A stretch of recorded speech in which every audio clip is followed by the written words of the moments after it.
Hey everybody, this is herculespetix, founder, curator, docent, and gift shop employee of the herculespetix Academy of Comic Book Studies.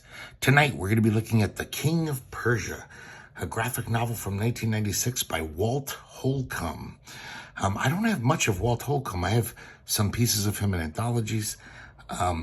This is the only comic I own by him, and I want more.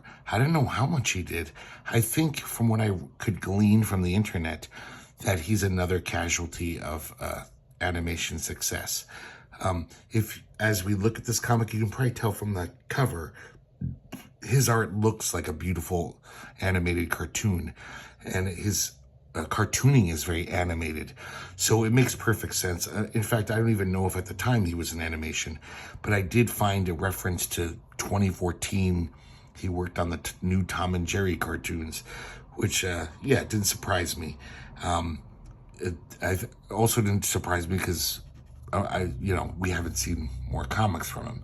So I think we've lost Walt Holcombe for good. I could be totally wrong about that. Please let me know in the comments if you know anything about his comic work past, in the past 10 years. But I haven't reread this in a while, and I read it today on the bus. I was heading out to the all-you-can-eat sushi buffet, and I just had a great time. It's all about his cartooning. His cartooning is fucking delightful. It feels like you're reading a wonderful animated cartoon come to life. As you can see, it's a pretty small little graphic novel. It's pretty thin. It's about 60 pages, and more square than your average comic book. It's a interesting format. The reason why is because he self-published this with a Xeric grant. He was a Xeric grant recipient, and he made this comic with his money. Just love the colors, love this cover. I wish this was in color. It looks great in black and white. That's how thin it is. It's pretty small. And there's the back cover. Really nice colors. And but it's also really good black and white art too. We have a nice front piece there. Here's the title page.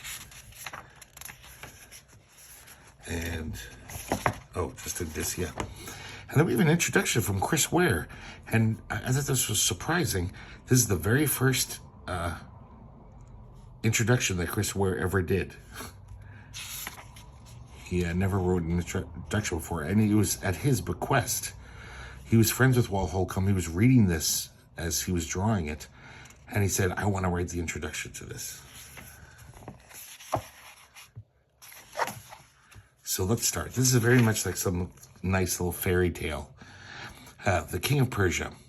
Once upon a time, neither here nor there. I like that because even though this is like a fairy tale, it also, the diction is very, it's almost like a 30s cartoon or comic strip. It's not like thou wouldst, like that kind of fairy tale speech, people talking old-timey talk. So there's a King of Persia, once upon a time. Despite his great riches and his harem, he had never known true love, and he was lonely. And there he is with his bored harem girls.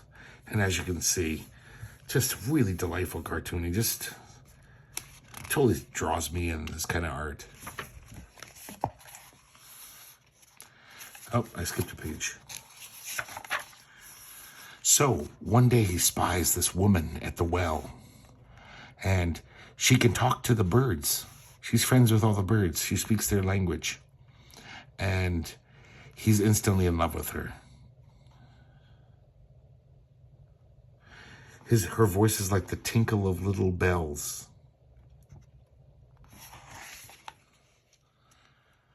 He can't stop thinking about her. I love how it has this fairy tale feel, but he's always smoking a cigarette. Like you don't know what year this takes place in at all. One day he gets up the nerve to talk to her, and she's actually very offended. She's like, why have you been staring at me every day? Because every morning he's been going to the well. And what do you, people are going to think things. For shame on you. This is improper. And of course the king is just like, but forgive me. And then he just runs off. He's not used to being rejected. He also does lots of this great little background stuff. Just showing little characters in the background. So he goes to his, he has all these camels. And he goes to Jamila. Jamila's his, like, favorite camel. And he says, Jamila, are you sleeping?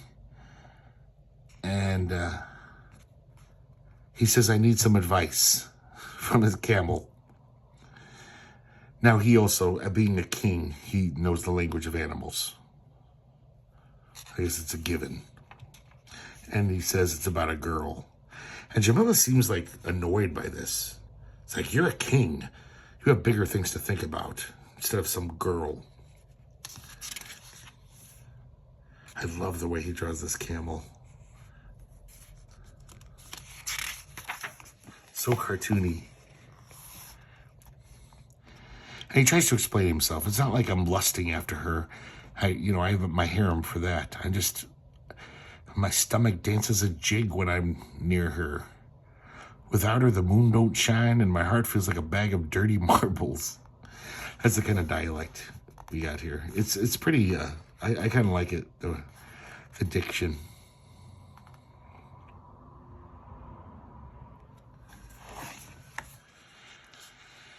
And so Jamila's not much help. So he just goes on just being tormented by unrequited love. He finally decides to put all of his cards on the table. And he uses his position. He says, baby, I'm the king, and this here's the Koh-i-Noor diamond. And she says, get lost. He just throws this invaluable diamond into the lake. And here's another thing where we see this little background business, this little kid is hanging out with his dad. And I'll get back to that in a second. So the king grabs a bird and he says, I know you're friends with her. And it's like, you got to help me. Give me some, give me some inside dope.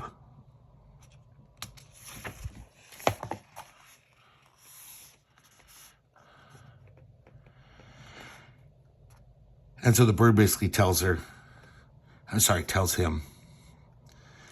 okay, it sounds like you're really in love with her. But the truth is, the reason why she's so reticent is she recently got her heart broken. Her husband just walked out on her after 6 weeks of marriage.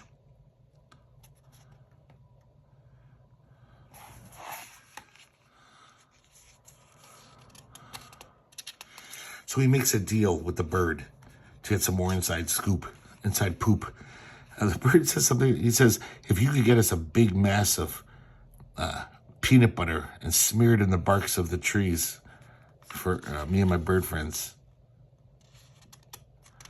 I'll, basically tell you everything you need to know. That night, Ayala, we finally find out her name. Ayala has a dream, and in this dream, she's dreaming of the king, and he's holding this emerald in his hand. It was so bright she could barely gaze upon it. When she awoke, she could think of nothing but the emerald. Soon a fever overtook her, and within hours, she lay close to death. Just the desire of this emerald is killing her. So, we're back to the king.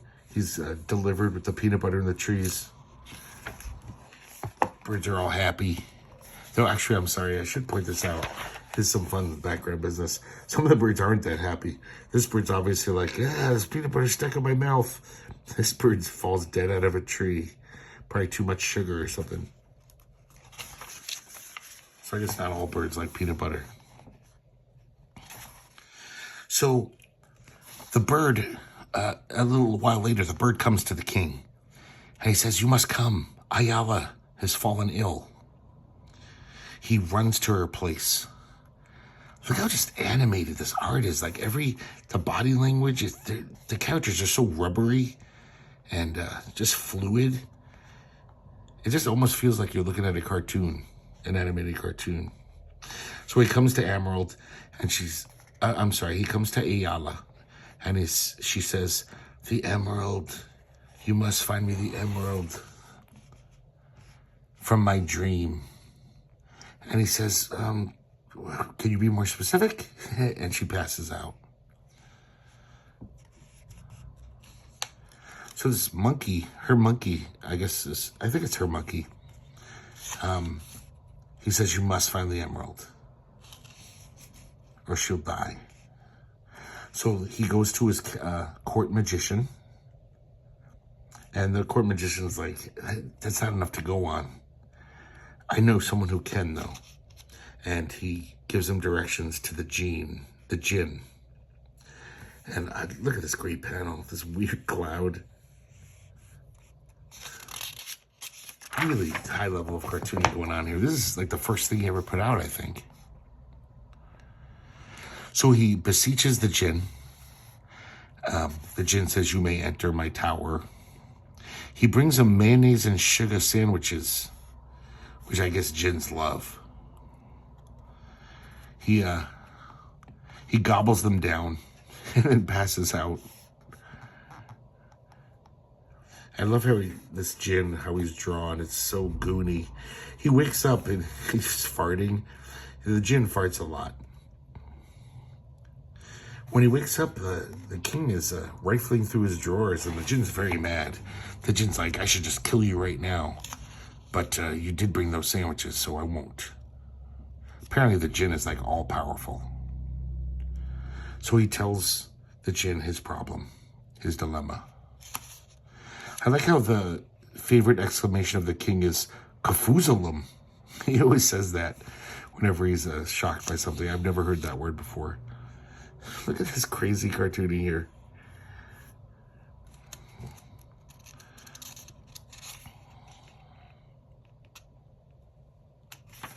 So he tells the king what to do. The king goes back on his camel, goes back to Ayala's house. And he brings her this rare plant, which his camel just eats. He just chomps up. Jamila. So the king sets out on his journey. He's got this hot air balloon. Him and Jamila head out. Jamila's not too happy. She's getting air sickness. God, this is such great fun cartooning. Sorry, I sound like a broken record.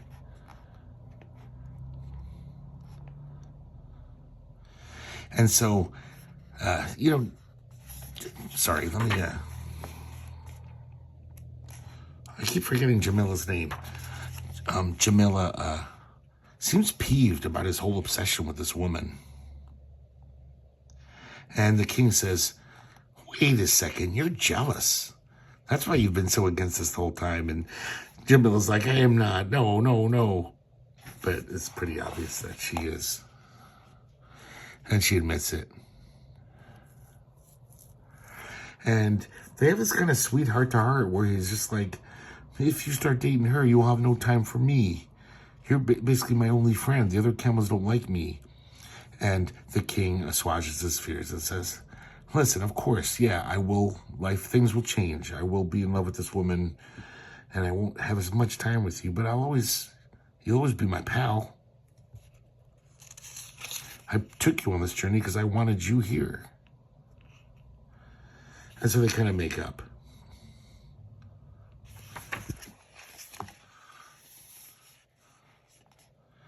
So the journey continues. A lot of his designs I love. I love the idea that in this hot air balloon, there's his chamber, his bed chamber. And just everything looks really just fun, basically. The designs of everything. So finally they arrive at this weird place. It looks like there's a hole in the sky. Like they're at the top of the world. I couldn't quite wrap my head around this picture. It's very odd. Whatever it is, it's like some magical land. So these like very cartoony bees attack them. At first they're just like kind of goofing around with them. Trying to play card tricks with them. And then they look down. They look down, and there's dinosaurs in this world. I love this panel, this T-Rex type dinosaur just ripping the guts out of this Bronto.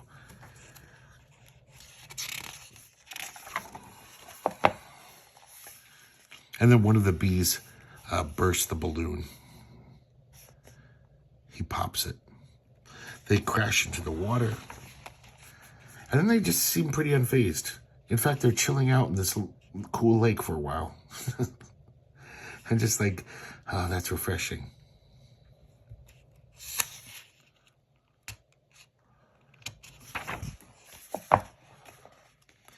So they continue their journey. Following the jinn's instructions, they find the mysterious kingdom.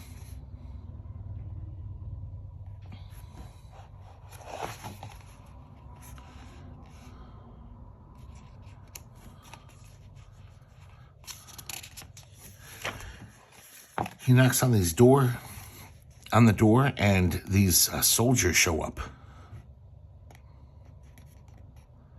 And they say, in the name of the Royal Majesty, in the name of Her Royal Majesty, Queen Erendira, I place you under arrest.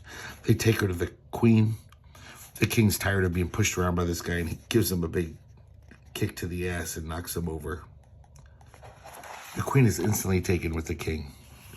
I guess these guys aren't quite men. So the idea that he's an actual man is, she hasn't seen a man in a while. I don't know what they're supposed to be. But they keep talking about, like, it's a man. As if it's this rare thing. We see them on a Sunday drive. Look at this little weird background business. This guy kind of looks like the monopoly capitalist whipping a farmer. But the farmer looks like a judge, an English judge with the powdered wig and everything. It's just weird little background details like that. I like the way he draws the Queen. So it's pretty obvious he's pretty in love with him already.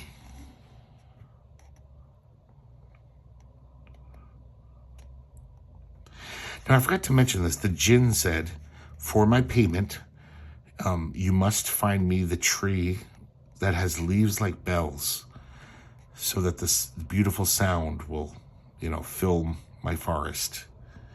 And he sees one of them in her kingdom. She actually gifts him with a little version of it, a little a sapling. And he's all like, score, because I needed to get one of those too.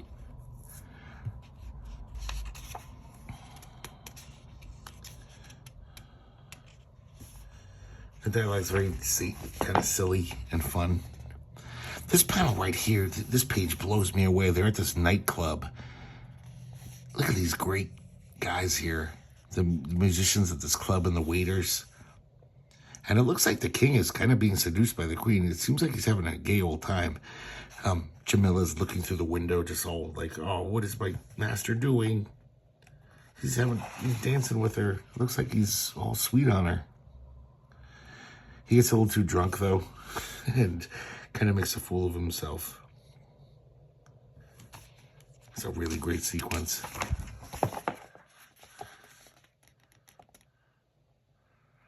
Of course, Jamal gives him shit about it, like, oh, while you were flirting with that hussy, I was looking around, and I found something. And he found the emerald. It's on some statue. So it's not just lying around. He's going to have to steal it. And Jamila kind of says, you can't steal it. That's wrong. The king justifies it. He says, oh, I pray all the time to the gods, or to God, and whatever. I can do this one little thing.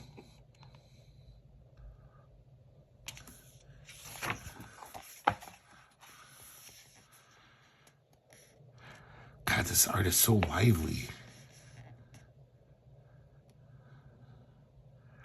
So he steals the emerald later that night. He's caught instantly. The guards are like, thief. It turns out that the king had a flying carpet in reserve, basically under the saddle of the camel of Jamila. He flies away. The guards are chasing him, and The queen sees him fly away. I guess she just goes, oh, poo. And they escape. Jamel's not too happy with the king. So he brings the emerald back. Ayala's healed. And she marries him. We see the wedding here. And at last the king is happy. So they're kind of in connubial bliss for a little while. But it seems like she's still obsessed with his emerald. Like that dream really affected her. She just carries it around all the time. But she does seem to love the king too.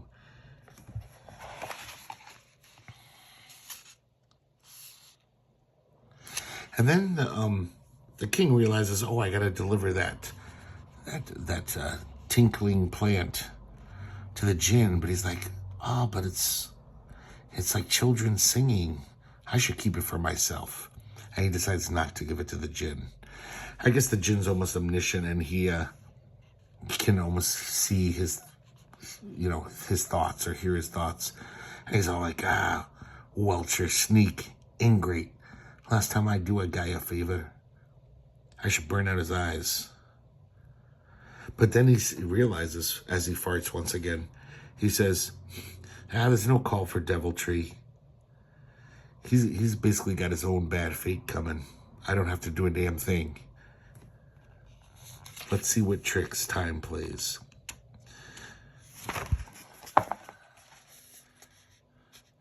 And of course, Jamil is just very sad this whole time. She loves the king, and he's in love with Ayala. And so he's just kind of bummed whenever he sees them together, canoodling. God, I love this so much, this drawing. Jamala rebuffs Ayala. She's finally introduced. She's being very kind. She says, oh, I've heard so much about you. Let's shake. And Jamala turns her head.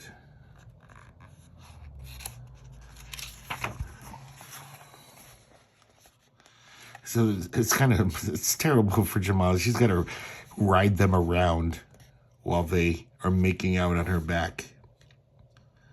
It's just so cruel. Look at that. That's a great expression there. And then look, I love this page. This page is crazy. I guess this is a little time jump. And Jamila is ripping apart this tent in fury. Just so angry. Full of jealousy.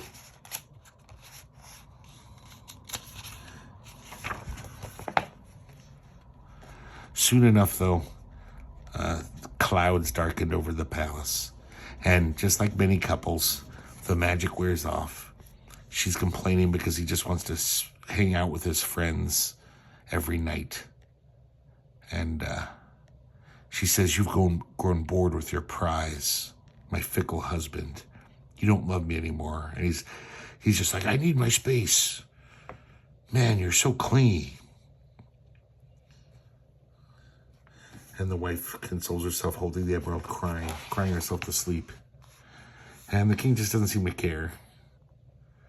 It really does seem like their love has faded.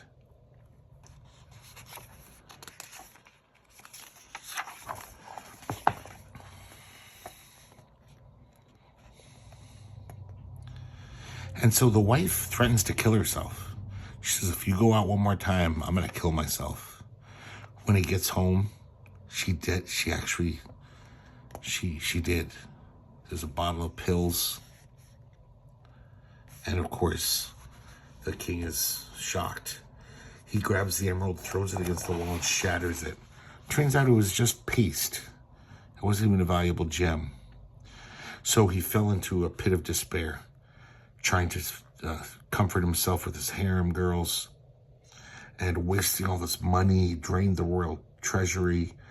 He became very erratic, betting on ponies, betting on horses, putting on failed Broadway shows, producing them. It looks like he's kind of losing it here.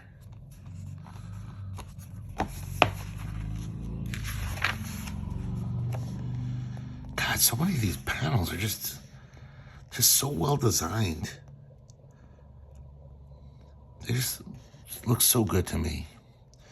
So finally, the king wakes up one day and just says, vengeance is what I crave. That's the only thing that'll satisfy me.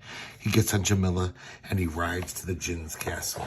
He's basically going to blame this all on the jinn. You know, the jinn held up his end of the bargain. Jamila is just like, she doesn't want to go. In fact, she's riding the opposite direction. She's not following his orders. She's like, he'll kill you, master, please. I shouldn't say that. She doesn't call him master. It's almost like she looks at the king as her friend. She says, please, the jinn will kill you. I can't let you go.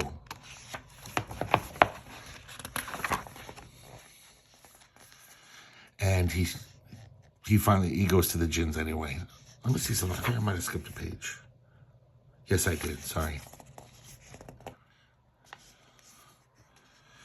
And Jamila finally fully declares her love. She says, can't you see I love you, your highness? Oh dear, I'm blushing. A vexing bit of taboo, you bet. That's the kind of language they have. And Faisal just runs away. Faisal's the king's name, sorry. He runs towards the jinn's castle. And the jinn says, what brings you here, your highness? And I'll give you some more of that language. I got rods of anguish, sonny, and poods? And poods of woe. Since our little powwow, I ain't stopped counting. I'm a rich man. I've come for the top of your head, that I'll call a square. I forgot to mention the jinn's in the shower. Pokes his head out. He's like, are you fucking crazy? He swats the king. Some more of those crazy clouds. Jamal's just totally outside the whole time. Just worried sick. Jamala.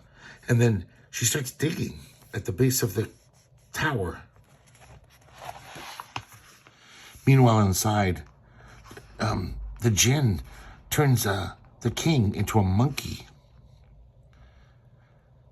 And it's so weird how this king, I mean, he even says the king, he says, all I asked for, you know, a lot of times jinns ask for a gruesome price to pay for their services. All I asked for was a lousy plant. You're so selfish. I mean it. The jinn's right. He was just a total ungrateful jerk. And he still is. He's complaining. He's basically saying, you'd ruin me over a little bush?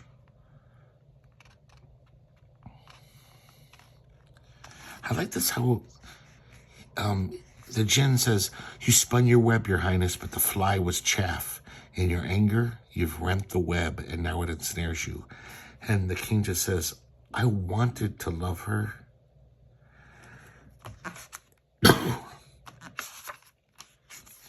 That emotion just seems so real where, you know, sometimes you're in this romantic feel. We're just like, oh my God, this love is so real. And then you get it, and then you realize, oh wait, it was just some kind of romantic delusion. You want to love someone. It feels, you're taught to think that, like, yeah, love is this great feeling. But then when it comes down to it, you're just like, I don't really feel this love that I should. So he throws the king, as you know, the monkey king now, throws him into this pit. And he slams the door shut on him. There's all this junk down there for some reason. It's like old sofas and stuff. And the king hears something. Gives a little musical note. Meanwhile, we see the camel has been digging. And then the camel, Jamila, I guess it starts like one of those, what's the word called? Almost like it's the sand starts caving in, dragging her in. Now back to the king. The music he hears is this little bug. Almost like something from an old Fleischer cartoon. And this bug is singing this little song. Now outside, as Jamila is slowly sinking into the sand, this bug the same bug, I guess he flew out through a crack and says, the king has sent me. I am to fetch help, but the city is very far. And the Jamila just says, Faisal, the king's name. It's going to be close to her last words. And she knows she's dying. She knows she's going to be sucked into the sand before any help can arrive. So she says, tell me, brother, that there is peace, perhaps in paradise. And the bug says, it's true. In paradise, the rivers flow with wine and honey. They have servants, they do, catering to your every whim, and your fondest desires will come true. You got only to wish it. And the bug knows he's about to die. He cries, he's sniffing. And then we see Jamal go down for the last time. Just his snout is left, and it's already inhaling sand. And then the last page, we just see, I don't know if this is like his last death dream or if it's real, but he's in heaven with the king, which is her greatest desire. Jamala's greatest desire is to be with him. We see these angelic servants, and they're in paradise. For such a fun, cartoony looking comic, it's really a tragedy. It's just incredibly sad ending. But I don't know, maybe I'm pretty sure this is just in Jamala's head, in her head. And, but maybe it is a happy ending. Maybe she's actually in paradise with the king for all eternity. But I don't think so. And here we have another end piece here. And that's it, guys, for the King of Persia. Just a very, it's such a weird combination of zany cartooniness and real, honest tragedy. Just honestly talking about love. In a lot of fairy tale type things, love is just this unconquerable force. It's always great. It never fades.